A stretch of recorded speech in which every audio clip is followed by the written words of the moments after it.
Bonjour tout le monde, nous sommes le lundi 11 octobre 2021, le Bitcoin 56 800. Donc le Bitcoin continue à pousser, on le voit sur la map aujourd'hui, mais un petit peu tout seul. Regardez, les altcoins restent neutres, voire négatifs pour la plupart d'entre elles. Donc il est vrai que regardez sur le graphique, on a une altcoin dominance qui retrace et qui vient chercher cette ligne de support. Donc peut-être que c'est justement le meilleur moment pour acquérir des altcoins. En tout cas, c'est la question qu'on se pose. Souvent le Bitcoin aime bien grimper en solo et derrière on a les altcoins qui suivent avec une sorte de latence, par exemple d'une ou deux semaines entre les deux. Donc on va voir si ce scénario habituel se reproduit encore aujourd'hui. Alors au programme, une analyse assez complète du Bitcoin comme je le fais d'habitude. Ensuite on va enchaîner avec l'altcoin dominance, donc ce graphique là, et on va voir justement pourquoi c'est un point très intéressant pour investir dans les altcoins en ce moment. Et on terminera l'émission. Donc on avait fait effectivement la semaine dernière l'analyse de ces 5 crypto-monnaies là, XMR, IGLD, SNX Ocean et UOS. Je vous mets la vidéo dans la fiche pour les personnes qui n'auraient pas visionné cette vidéo et qui souhaitent effectivement obtenir une analyse de ces cryptos. Et aujourd'hui, on va regarder donc l'Ether, le Ripple, le Tezos, le Litecoin et le DOT de Polkadot.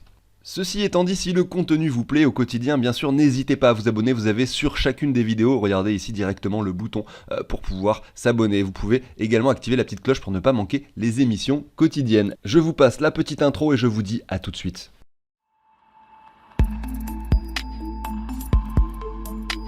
Alors sachez, pour ceux qui ne l'auraient pas vu, j'ai fait une émission samedi, donc c'était avant-hier, sur deux projets très intéressants et je me permets d'en reparler aujourd'hui parce que effectivement ça peut être une opportunité à saisir, l'une qui se passe demain et l'autre qui est sur du plus long terme avec des airdrops quotidiens. N'hésitez pas à y jeter un œil, je vous la mets ici dans la fiche en haut à droite.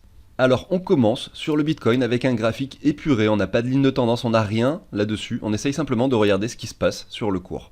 On est ici en weekly, chaque petite bougie que vous voyez représente une semaine. On a eu le halving, on va faire ça dans l'ordre finalement, pas dans l'ordre chronologique mais à l'inverse. On a ici eu le halving en avril-mai 2020. Derrière, ce qui s'est passé, c'est que le Bitcoin a performé pour établir un nouveau sommet. L'ancien sommet se situait approximativement ici, juste en dessous des 20 000 $. Voilà, derrière on touche les 60 000, on retrace, voilà. Ça c'est la configuration actuelle. Si on regarde ce qui s'est passé au préalable, il y avait également eu ce halving, donc ça c'était le halving précédent, et de la même façon le Bitcoin, donc après le halving, avait performé, si on prend le plus haut, ici on va pas non plus essayer de chipoter sur les pourcentages, tout de même 2600%. Voilà, donc entre le halving et le sommet, ce qui fait approximativement, donc 2600%, une performance de x25, x26 sur le Bitcoin. On regarde un petit peu ce qui s'est passé encore avant, donc le halving encore précédent. Regardez, on avait ici le halving qui s'était produit, pareil, un petit peu en dessous du sommet. Regardez, à chaque fois on a le sommet et le halving se produit avant qu'on établisse le nouveau sommet. C'est vraiment quelque chose qui est récurrent. Et ici, il y a eu sur le Bitcoin, ici 11 700%, donc fois 110 à peu près, 117. On observe donc que le Bitcoin suit des cycles très propres. Est-ce que ça va continuer comme cela tout le temps?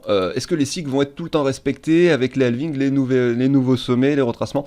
Eh bien pas forcément, c'est pas parce qu'une règle se vérifie une fois, deux fois, trois fois qu'elle va se vérifier la quatrième, la cinquième et même la 10e fois, vous voyez. Donc il faut toujours rester prudent. Peut-être que le Bitcoin a pris autant de valeur parce qu'il est de plus en plus, on va dire, hypé, démocratisé, la blockchain commence à être, on va dire, de plus en plus connue de tous, on va dire, en général, et c'est peut-être pour ça qu'il continue à performer. Les gens commencent à s'intéresser de plus en plus à ça, même les entreprises, même les institutions.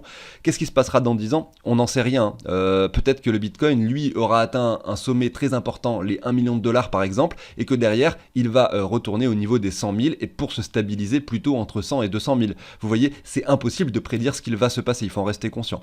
On pourrait par exemple comparer ça à la bulle internet des années 90. Effectivement, c'était très euphorique. Fin des années 90, tout le monde voulait investir dans ce secteur et il s'est passé que finalement, dans les années 99-2000, effectivement, le secteur a énormément retracé et énormément de personnes ont perdu de l'argent parce qu'ils ont investi trop tard. Ils ont investi trop tard, bien sûr.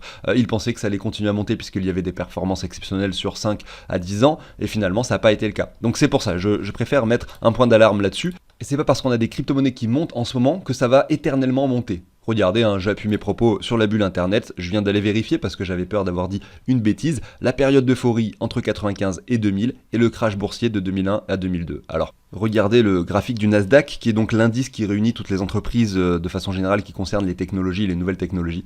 Eh bien, on avait touché en 2000 quasiment les 5000 points, enfin on les a même dépassés, hein, et derrière, voilà, cet indice a retracé énormément pour revenir sur les 1000 points. Donc ce qui fait qu'il a perdu tout de même 80% de sa valeur, grosso modo, en l'espace d'un an ou deux. Hein. Et ce qui est important de savoir, c'est que début des années 90, les gens en général étaient très pessimistes sur Internet. Il y en avait certains, vous pouvez aller voir des vidéos INA, je ne sais pas si vous connaissez INA, ça permet d'avoir des émissions, des vidéos historiques.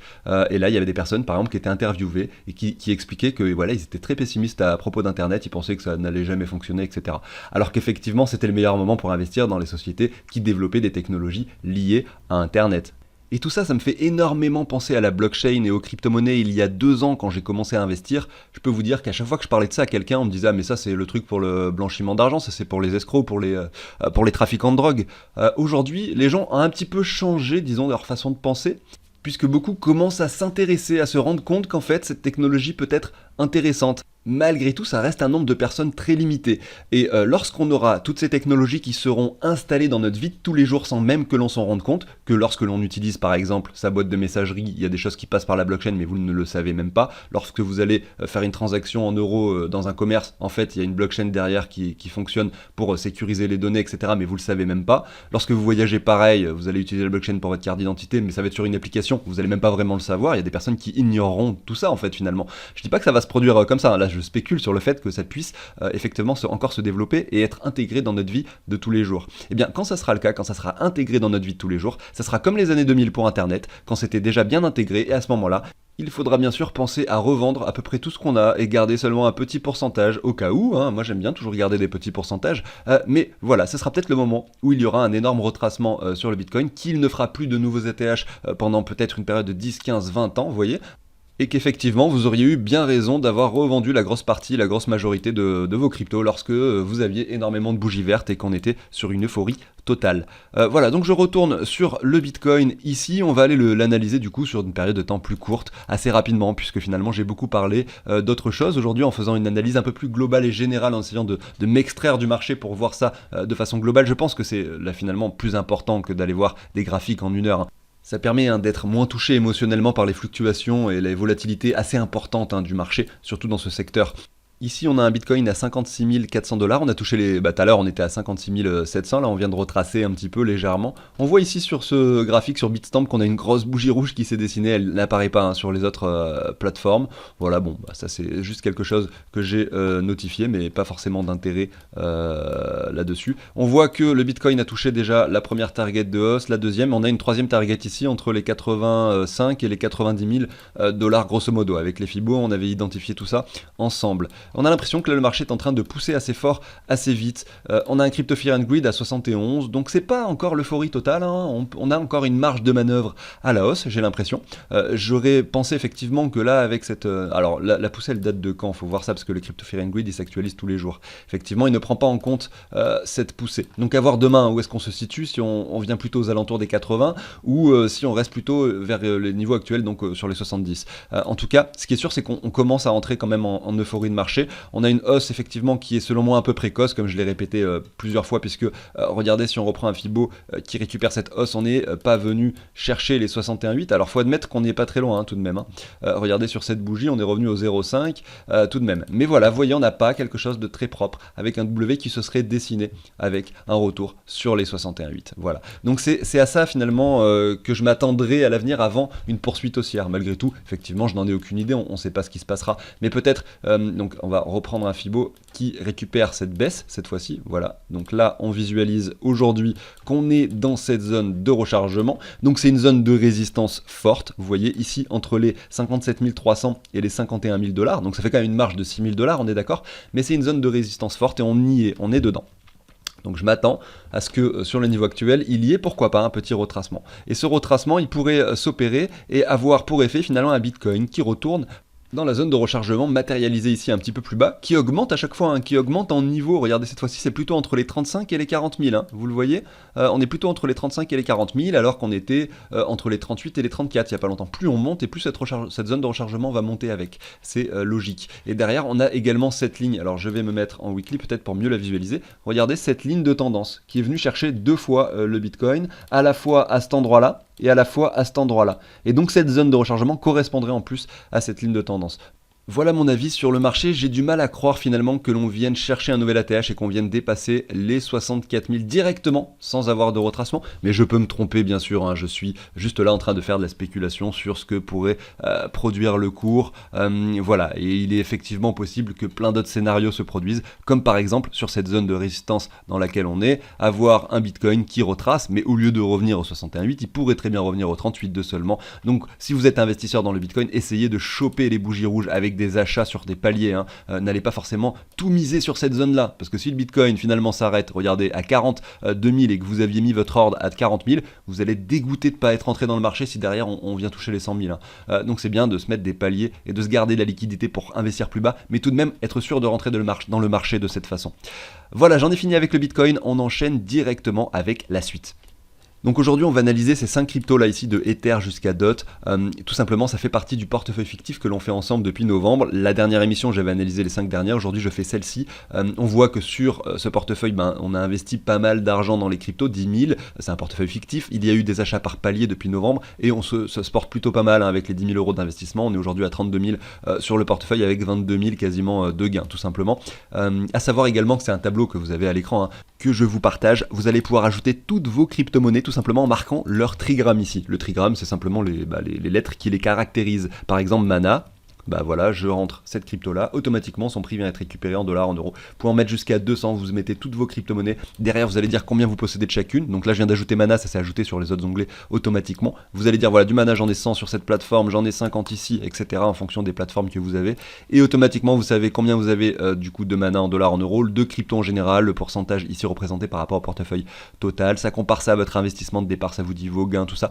Donc ce sont des données qui sont très rapides et calculées très rapidement et très simples et basiques et essentielles en fait pour vous, pour votre portefeuille. Si vous avez plein de plateformes et que vous savez plus où vous en êtes, vraiment ce tableau est fait pour vous. Vous avez la possibilité également de calculer les plus et les moins-values. Donc là vous mettez les achats en euros et les ventes également que vous faites quand vous vendez des cryptos pour récupérer des euros. Et là automatiquement ça va vous dire la plus-value, tout simplement, par rapport à ce que vous avez investi, par rapport à la valeur de votre portefeuille. Ça va vous dire votre plus-value par exemple pour l'année 2021.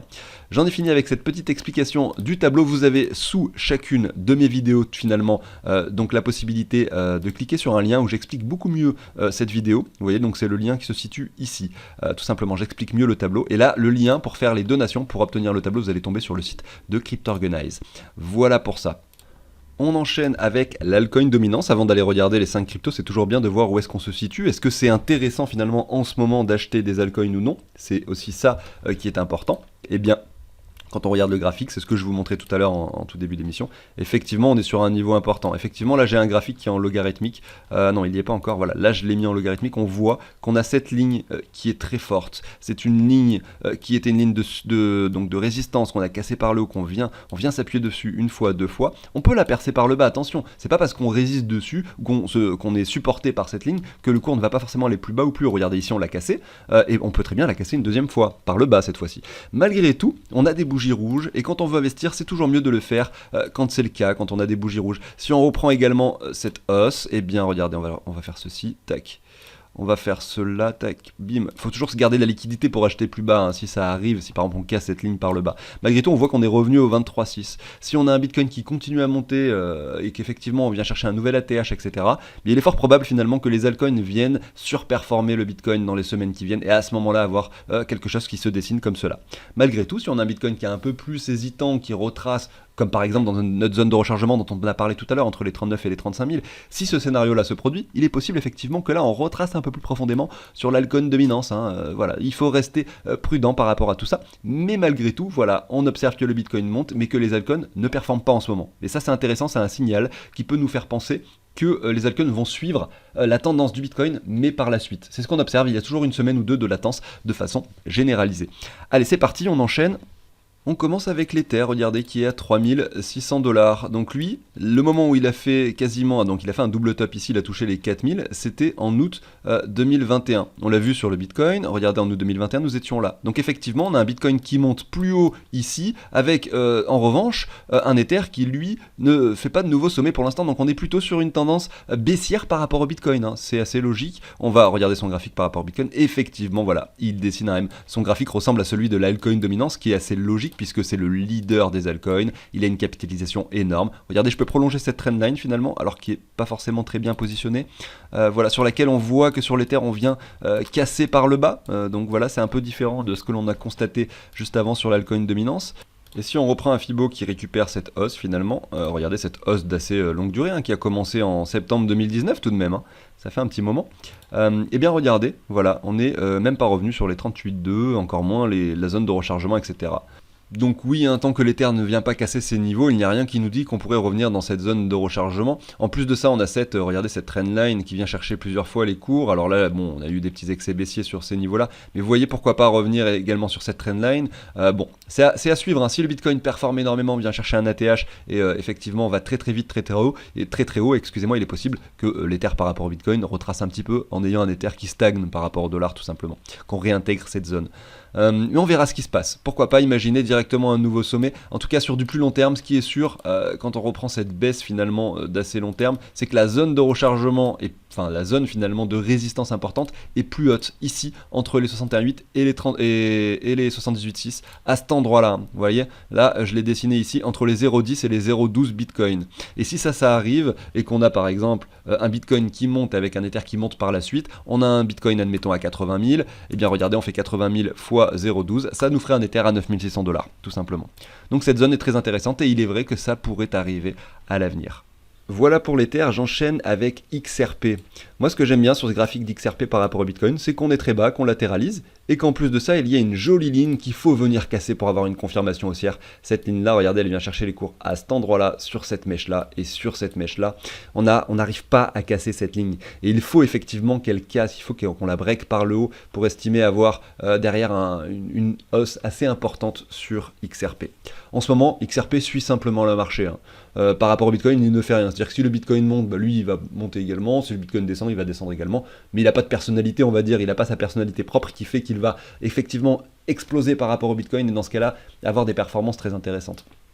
Ici, on est sur un cours, ici, à 2000 Satoshi. On a fait un plus bas assez récemment et regardez, on est sur une tendance baissière. Donc c'est assez risqué finalement d'investir sur cet actif parce qu'on est sur une tendance baissière, on est sur un actif qui ne donne aucun signal de hausse pour l'instant malgré tout. C'est un actif que j'ai intégré dans le portefeuille fictif sur lequel il y a eu plusieurs achats. Alors à hauteur de pourcentage assez faible, hein. Alors je sais plus combien, quoique à l'époque c'était quand même, j'avais mis peut-être pas mal, quand même 10%, hein, c'est pas rien. Donc il y a 1000 $ sur les 10 000, 1000 euros excusez-moi sur les 10 000 euros qui ont été investis quand même dans XRP.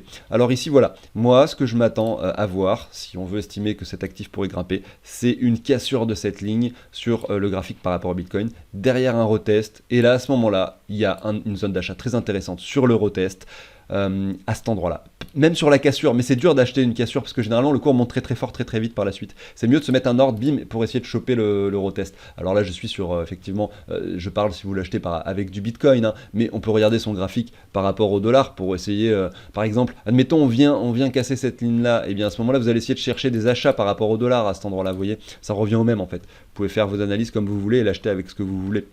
Donc là on est sur Ripple par rapport au dollar, et si je le compare, donc je vais mettre à côté finalement son graphique par rapport ici au Bitcoin. Donc on va faire une petite comparaison comme ça.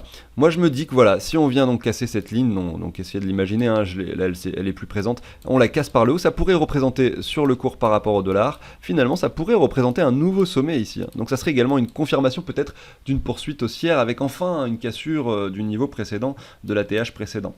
Ça pourrait correspondre, et derrière la neckline sur le prix par rapport au dollar serait le petit retour finalement sur cette ancienne ATH. Donc là l'ATH se situe à 3,25$, donc on pourrait imaginer le casser, mettre un ordre à 3,25$ pour essayer de jouer la hausse par la suite. Ça c'est si vous voulez prendre moins de risques, tout simplement. Si vous voulez prendre plus de risques, vous pouvez l'acheter maintenant, voilà, en estimant que peut-être ça va se produire comme de cette façon.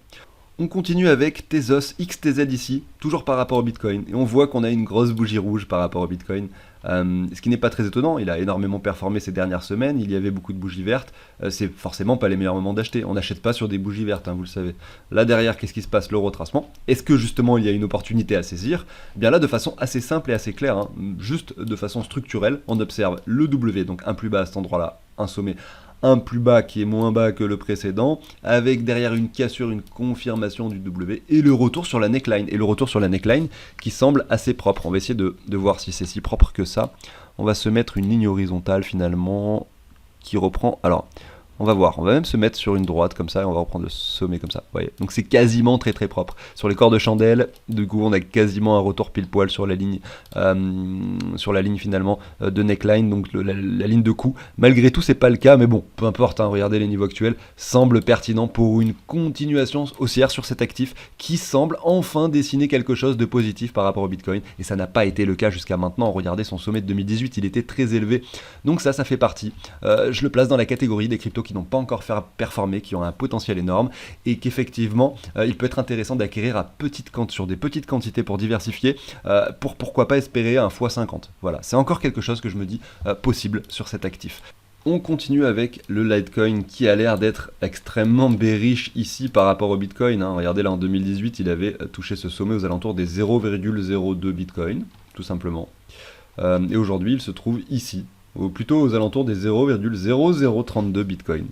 Alors, qu'est-ce que ça ferait, hein, les 0,02 Bitcoin, si jamais l'Ether n'avait le Litecoin n'avait pas retracé comme ça? Bien, regardez, 0,025, donc c'est plutôt ça, fois le prix actuel du Bitcoin, 56 000. Voilà, ça ferait un Litecoin à 1400. Sauf que non, on n'a pas un Litecoin à 1400. Donc effectivement, c'est un actif qui retrace énormément par rapport au Bitcoin. Depuis longtemps, il revient chercher, regardez cet ancien sommet à cet endroit-là. Donc est-ce que c'est le meilleur moment pour investir? C'est réellement la question qu'on peut se poser. Mais on voit qu'on établit des nouveaux plus bas à chaque fois. On ne vient pas former de structure propre, on ne vient rien faire. La seule chose finalement qui est encourageante sur Litecoin aujourd'hui, c'est qu'on a un RSI qui est plutôt grimpant. Voilà. Donc on peut s'attendre à ce qu'enfin on ait quelque chose de propre qui se dessine, mais rien de visible à l'écran. Enfin en tout cas pour l'instant. Il y a une chose sur laquelle il faut être conscient, c'est que quand vous essayez d'acheter des cryptos qui sont très très bas et qui font que descendre depuis un petit moment et que vous essayez effectivement de trouver le point bas pour acheter, c'est généralement les cryptos sur lesquels il faut être le plus patient avant d'observer une hausse.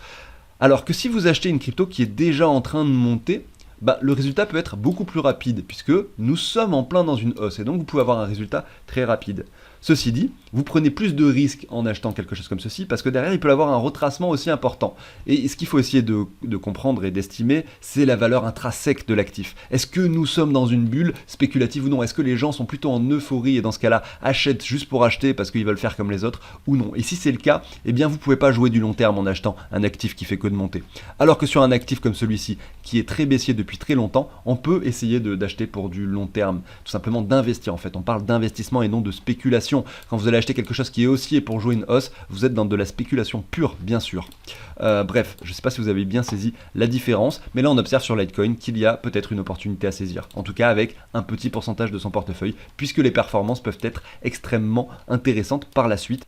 Et donc là, je suis par rapport au dollar. On a un graphique, alors on va essayer de... Je vais les rester en logarithmique en fait, ça m'a l'air plus clair. On a un graphique tout simplement qui est assez bullish certes, mais on ne fait pas de nouvelle ATH. Si cet actif avait gardé son cours qu'il avait par rapport au Bitcoin d'il y a 2 ans, il serait à 1400 $. Donc effectivement, il y a un retard. Il n'y a pas de bulle spéculative sur cet actif. Il n'y a pas forcément d'engouement général. Il n'est pas surcoté selon moi en tout cas.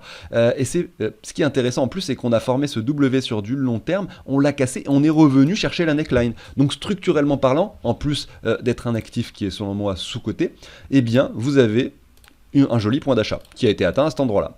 Que vous auriez pu doubler d'ailleurs hein, avec un Fibo comme ceci, avec regardez le petit retour sur les 78,6, les 61,8, la zone de rechargement finalement que l'on adore.